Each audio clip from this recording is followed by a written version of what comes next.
Tonight, you can look forward to me losing my rallying virginity in Scotland with Tiff, discovering just what Quentin thinks is the prettiest BMW ever, and finding out exactly what happens when you throw a car out of a plane. Hi, welcome to Sweden. Thank you very much, thanks. Charming girl, charming country. Anyway, that's the new Saab 9-3, and Saab have very kindly flown me here so I can tell you all about it. But I'm thinking to myself, nobody gives a stuff about Saabs in Britain, so I'm not going to bother. Instead, I'll knock around here for a while, burn back to the airport and pretend it never happened. They may plague roads over here, but you see, we just don't know what Saabs are about in Britain. We don't know if they're meant to be posh, weird, fast, or just some bingo chariot for old folk. It's far easier to buy yourself a nice fat BMW 3 Series. After all, they outsell these things by 4 to 1. Shame though, isn't it? Be nice for a change. Hey, Saab, you cheeky devils. You're trying to tempt me, aren't you? I've always thought of Saab as being like the weird kids at school. They do their own thing, and this could only be one of their dashboards. I love the way it's angled towards you with all these big, nicely clear, laid-out buttons. That feels like you're going on an adventure. And why not? You should be involved in driving. It should be exciting. Nice one, Saab. And what about the plastics and the leather?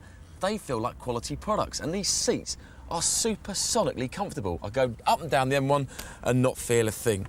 Ah, look at the way it melts into the background. Brilliant. And in my quest to find the ultimate cup holder, magnificent. Yep, it all works. It's all brilliantly laid out. It feels quality. But why do they insist on putting the ignition down by the travel suites? No wonder people think these cars are mad.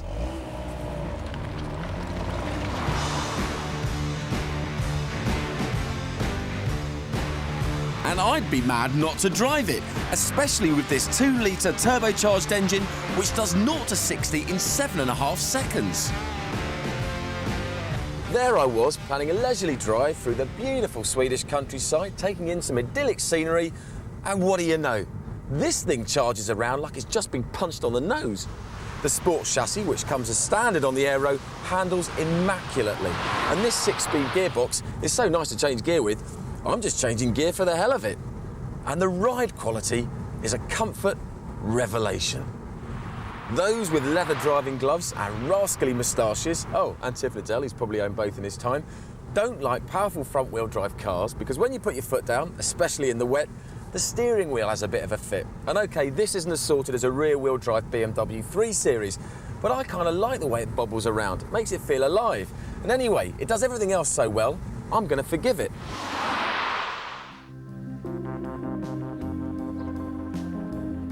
You know, the performance may have knocked my brain a bit sideways, but to me, this is a good-looking car. Maybe there is just a hint of the old Vauxhall Vectra peeping through, but since I've driven it, all I can see is a red-blooded sports saloon. I always think of Saabs as being a bit yabba-dabba-doo, but this new 9-3 is a lot more revved up than before, and it's no longer a confused 3- or 5-door hatchback. It's a proper 4-door saloon, just like those Mercs, Jags, Audis and BMWs.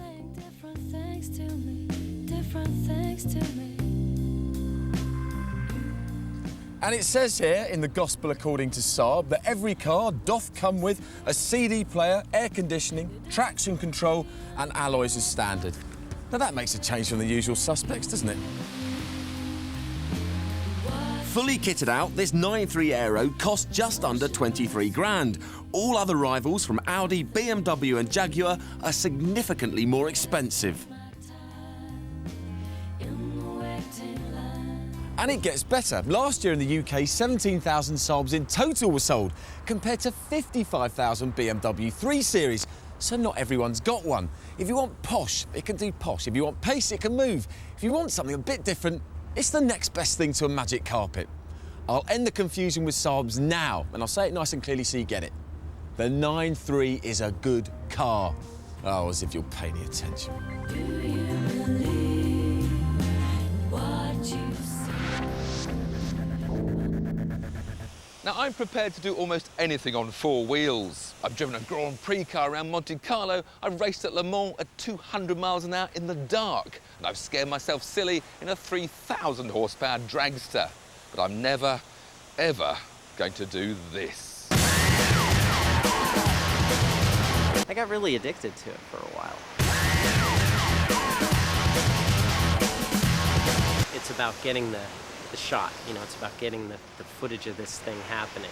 I think we've done like 15 of them or so.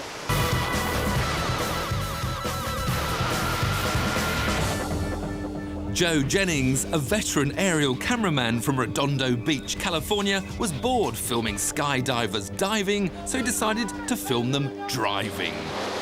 What turned me on about the stunt, other than just throwing the car, was figuring out how to get jumpers in it and to make it fly so that they could stay in it and take a ride.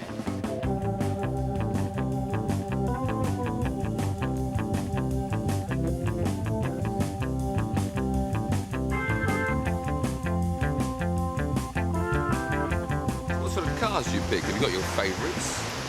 My favorite so far is a Honda Civic. It's just a good car. It's got good flight characteristics. I don't know why, you know, but we started pushing them out and they seem to fly nice. We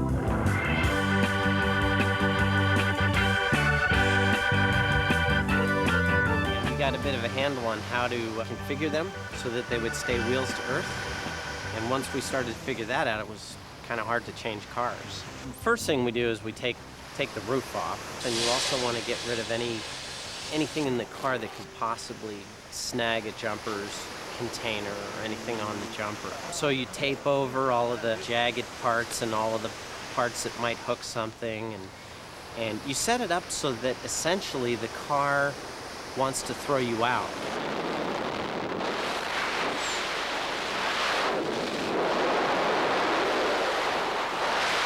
We actually had one of our camera flyers get run over in free fall by the car.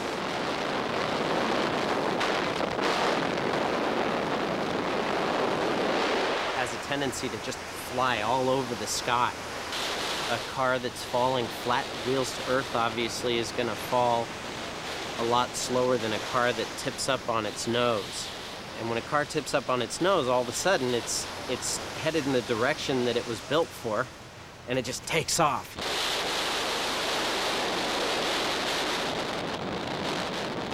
When a car is falling wheels to earth really smooth and everything, the jumpers can look at each other and talk.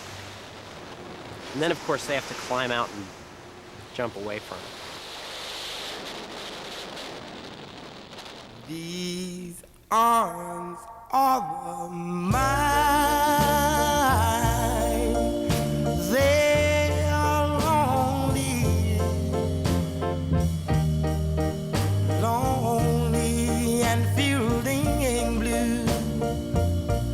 These arms of mine, they are yearning from wanting you. And if We have spotters who stand next to the camera people who are looking up to make sure that the car's not coming down on them. Of course, if it is, you abandon the camera and run. You have to go through a process of getting permits, and then you do it on an area that's designated as like a drop test area where they crash things into the ground anyway. Things are always crashing into the ground there. somebody treat me right, oh, I need your arms, loving arms. It's kind of like art. You know, for me, really, it's like art. I look at these cars, every time I land, I look at them, and it's like, wow, cool, you know? Joe's next project is to skydive and destroy SUVs. And if you want to know more, check out our website. Where you'll also find details of our current competition to win a day learning how to parallel park the exciting way. Your teacher will be Britain's leading stunt driver, Russ Swift. And to enter, answer this very simple question. Which part of Russ Swift's car is vital to his parallel parking stunt? Is it the windscreen wipers, the handbrake, or the spare wheel? call this number to enter, and don't worry, we'll show it again at the end of the programme. Lines close on Wednesday the 6th of November, and of course you can also enter via the website. Coming up, I have one of the best days ever when I do my first rally. Keep on going, there's the finish line.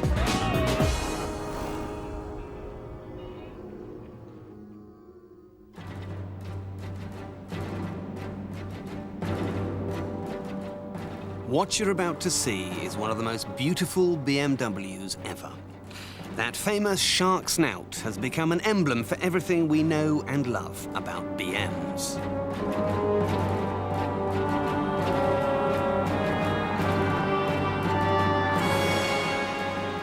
The BMW 6 Series is not quite yet a card-carrying classic, and that's why you can go out today and buy a car as nice as that, with a full history, for around £3,000 to £3,500. I'm now going to spend the next few minutes convincing you to do exactly that.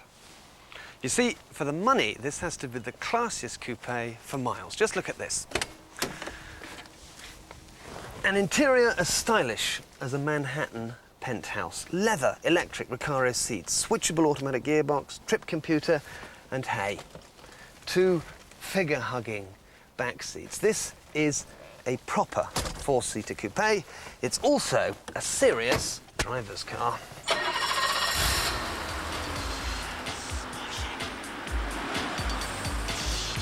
Their sonorous straight-six 3.5-litre engines will take you to the naughty side of 140, with the rare M635 nudging 160. Plus, they're relatively simple to look after with straightforward 70s technology. This is that rare thing, a classic car you could use every day. But a word of warning, don't be tempted by those cheap ones on offer by your local friendly drug dealer. £1,000, 1,500 quid. No, they are a nightmare best left undocumented. Spend £3,000 to £5,000 on a nice car with a history, and I promise, you won't be sorry. And don't take my word for it. Here's a dedicated owner who thinks the 6 Series is better than Marilyn Monroe bath mats. This is the third one I've had, and I've never had a problem. Engine, gearbox, back axle, anything serious at all. It just drives so beautifully. You're part of the car when you drive it. You've only got to go in a garage and someone will come up and say, I love the car, or even get people at traffic lights and put the thumbs up and things like that, which is quite a nice feeling. You could spend thousands. I can go and buy a new Mercedes or a Lexus or something and spend 50, 60, 70,000 pounds, and it wouldn't be as nice a car as that one. You've really got 6 Series bad? Yes, yes, I think they're a super car. Mind you, these Bavarian Banshees do rust, so watch the seals around the bottom corners of the windscreen, the bottoms of the doors, and the wheel arches.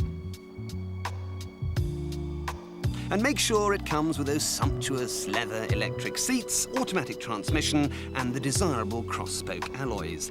Oh, and you will be absolutely amazed just how modern and together they still feel to drive.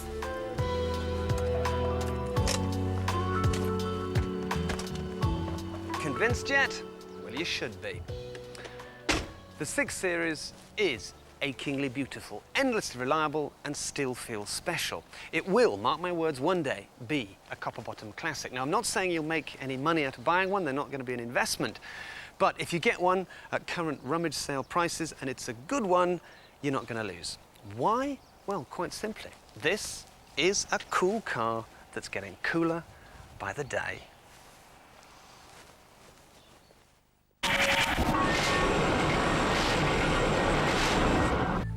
I've raced karts, cars, powerboats, but one thing I've never done is driven a rally car. So when someone suggested I try these Speyside stages, a round of the Scottish Rally Championship that attracts an astonishing variety of cars, I said yes please, very quickly. Now, unlike circuit racing, the one biggest difference here is that you need a co-driver, someone who you can trust and totally rely on. Unfortunately, I've got Tiff. Charming. Mind you, Vicky had a point. I may have driven in a few rallies, but I've never had to tackle all the paraphernalia that goes with co-driving. And to add a bit of pressure, we were in a works-prepared Peugeot 206.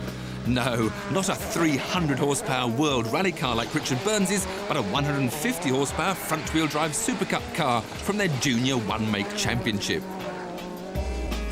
The Scottish weather wasn't helping my nerves, but neither was it dampening my enthusiasm. Like all competitors, we were allowed to walk the next morning's short opening stage in the centre of Elgin, which gave us a chance to try and make sense of our pace notes. This is the note, right? Every team had been issued with a standard set of notes which guide you through the stages with a baffling array of numbers and symbols. What I had to do was make sure my leading lady understood them. I've got to say to you, left 5, keep right, over crest, jump, into left 3. Now, all that happens in those next 10 yards. Oh my God. So you can see the bridge ahead. So I've got to read all this as one. Yeah. And you step all in. Left 5, keep right, over crest, jump, left 3, opens, and tightens, left 8, which is over Gee whiz, there. man. That is oof. So Okay. if I get it wrong, you've got to remember sometimes that... And yeah. if I get it wrong, I'm really sorry. Yeah. This is the first bit. Left 5.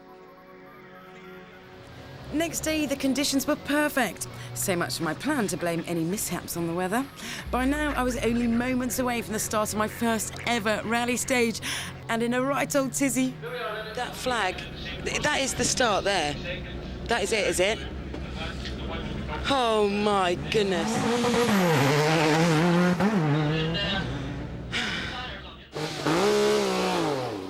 So he's gone. Now go up So he where goes you off. want. Sure. Oh, Tiffy. Oh, my God, what am I doing?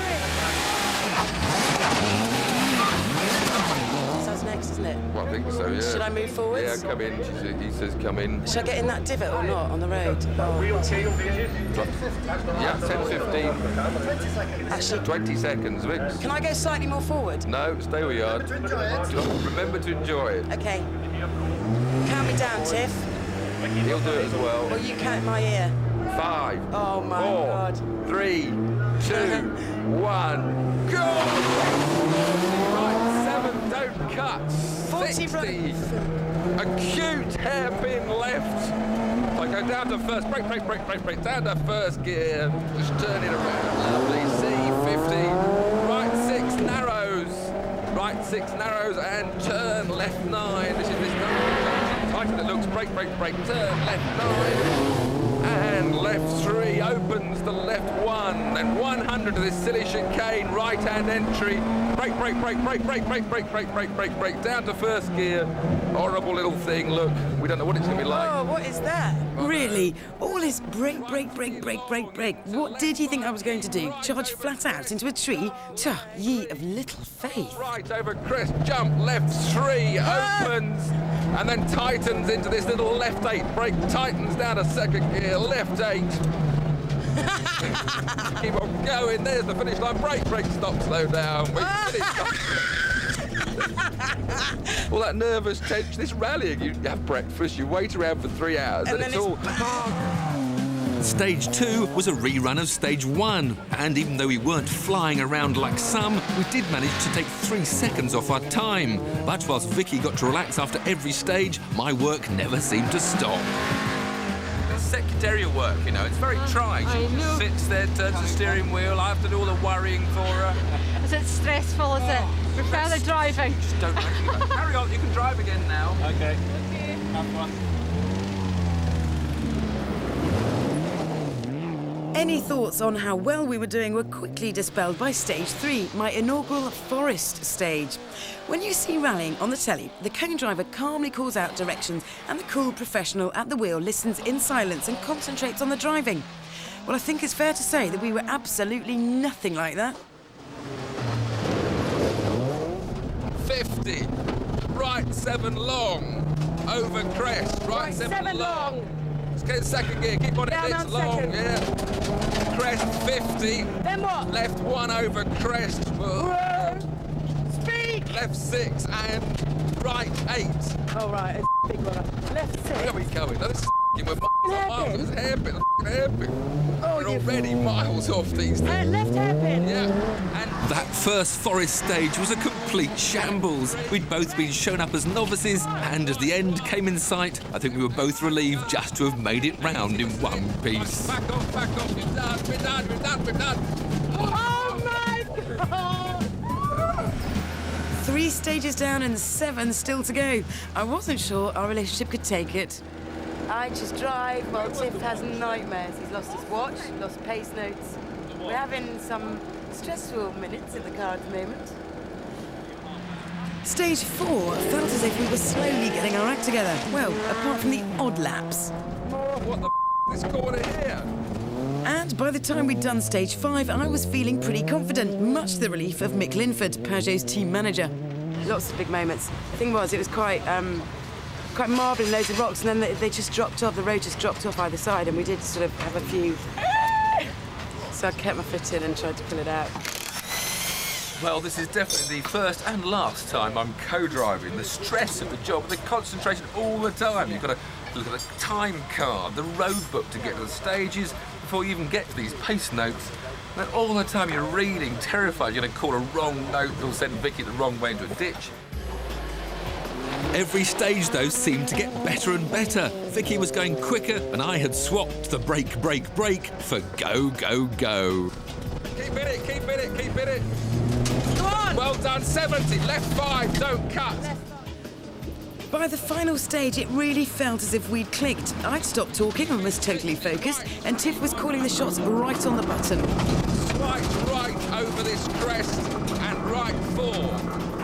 Fantastic, though I must remember to keep my tongue in my mouth. Top team. Go, and left 150. Left 4 long to stop. Hey, girl, you're on that. That was we were going on it there. I felt I had the notes just about right. I loved it. We finished 38th overall and 4th in class, and I can't wait to have another go. But I think there'll be a vacancy for a co-driver. Dead right, Vix. But then with you, the job does have its perks. Pace notes, there's a kiss at the finish. Well done. Wow. Next week, we try to turn a big, hairy man into a racing driver. Tiff's Desert Storm, the latest Hummer in its natural habitat. And here's that number to call for a lesson from Russ Swift.